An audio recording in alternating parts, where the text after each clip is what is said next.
We don't do well all alone for long. I know we get tired of one another. We say, I need a break. Am I right? And I just want to get away from people. Come on. Sometimes we're going to try to find a mountain retreat somewhere to get away from folk. But even then, we're trying to get one or two to go with it.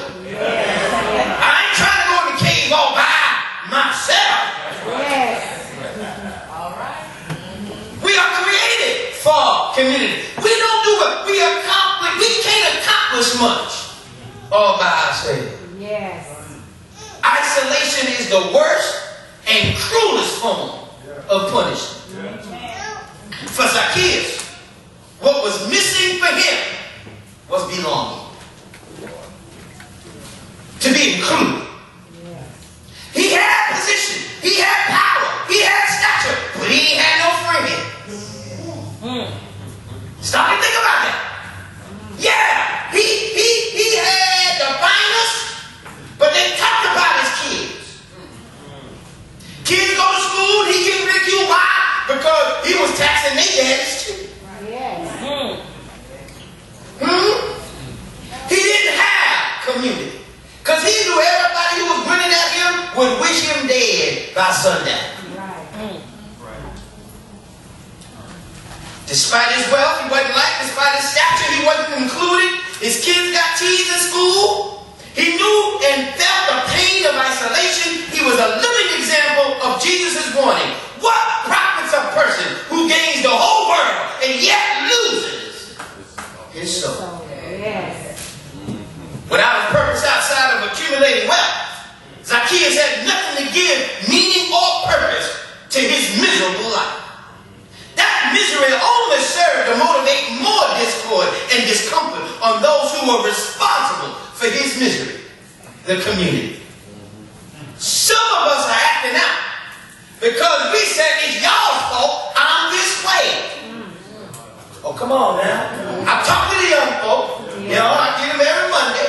And you hear the craziest things like, didn't nobody expect me to be nothing, so that's why I ain't nothing. I ain't never seen nobody in my hood do anything. That's why I ain't. Come on.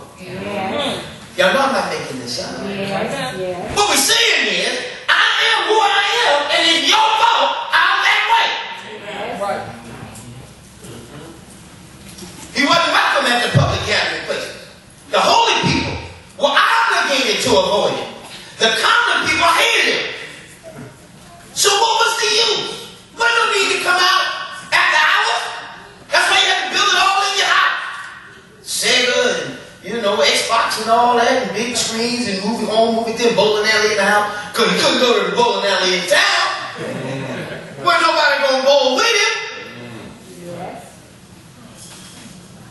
Going to temple was uninspiring because while they took his money, they wouldn't accept his friendship. He was never invited to community association meeting because most of the time the meeting was about him. We could do better if he didn't charge so much.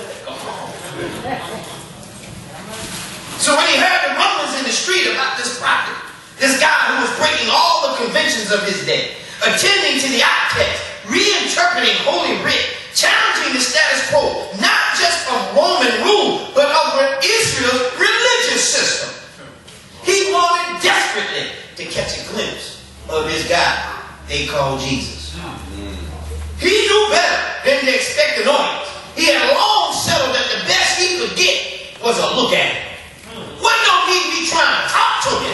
Wasn't nobody in town talk to me. Certainly this cat wouldn't talk to me. He was too far gone, had done way too much wrong to think that guy would want to talk to him. Brothers and sisters, there are many of us who walk outside the church walls because we've convinced ourselves we've done way too much dirt for far too long for Jesus to want to talk to me. Many today are empty on the inside and remain on an unending cycle to find purpose and meaning in life. We keep trying new things. Every new little suggestion, we just jump right at it. Why? Because everything we tried thus far hadn't worked. They may or may not have all the material is the emptiness of their existence. They keep seeking, searching, trying, and experimenting with ideas, philosophies, theologies, etc. in an unending quest for meaning and purpose. They believe that they can just find the right formula, belong to the right organization, earn the proper amount of money, then life will make sense. Not very trusting of institutions or organize anything, let alone religion. Church, government, corporations, etc. They seek to define a safe way of life that requires little from them and shields them from the difficulties of dealing with other people's stuff. Yes. The church offers salvation, but for many that's an empty promise of wishful thinking and serves as an opiate to the masses in their misery. Spiritual formation, however, is a process of being conformed to the image of Christ for the sake of others. Our spirituality is not an add-on. It is the very essence of who we are. It ain't something we pick up at the Sunday church store. If I shout loud enough, then I got an appropriate amount of salvation. If I come down the aisle, then I got the salvation piece. I don't need no more. I just come in every now and then and get a shine on it. No. Salvation becomes an essential part of who we are. It's more than what I do. It becomes who I be. I be saved.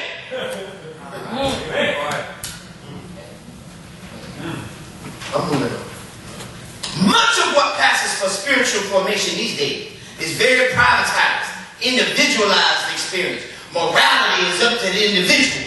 Right and wrong is up to the person who's got to make the choice. Who are you to decide for somebody else what's right or what's wrong, what's moral, what's immoral? That's right. But now you follow that all the way through. Let's just take that logic all the way up.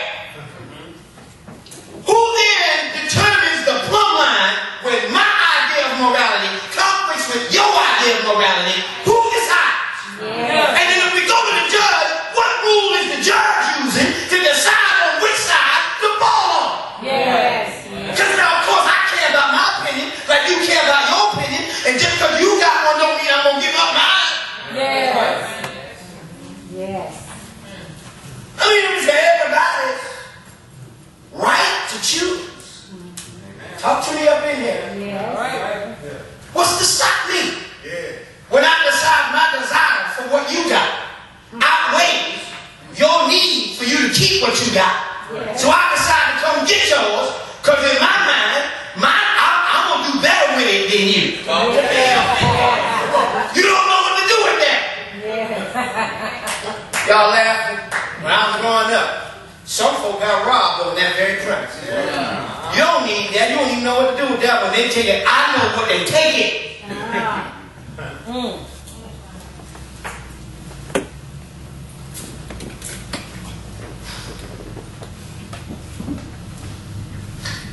Spiritual formation is not your domain alone.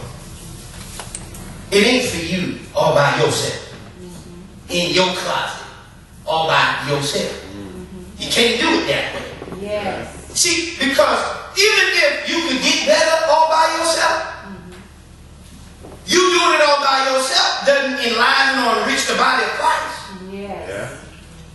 And then yourself is not vitally dependent on the rest of us for your journey from here to heaven. See, I need you. Because I don't always get it right. I need you because I don't always feel right. I need you because I can't always make the right step by myself. And then when I choose wrong, I need you to love me despite my choice. I need to know somebody will accept me even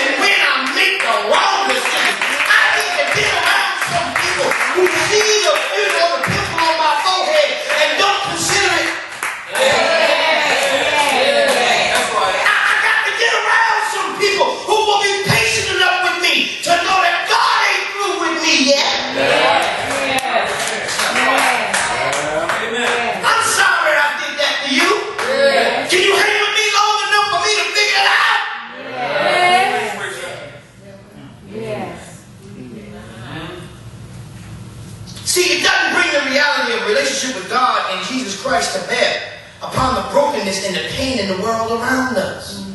If I could do all my religion at bedside Baptist. Right. Thus, corporate and social spirituality is an essential part of our holistic spiritual formation. In other words, for us to grow right, it requires a faith community. It's like you break your leg, you go get it set, and they don't set it right.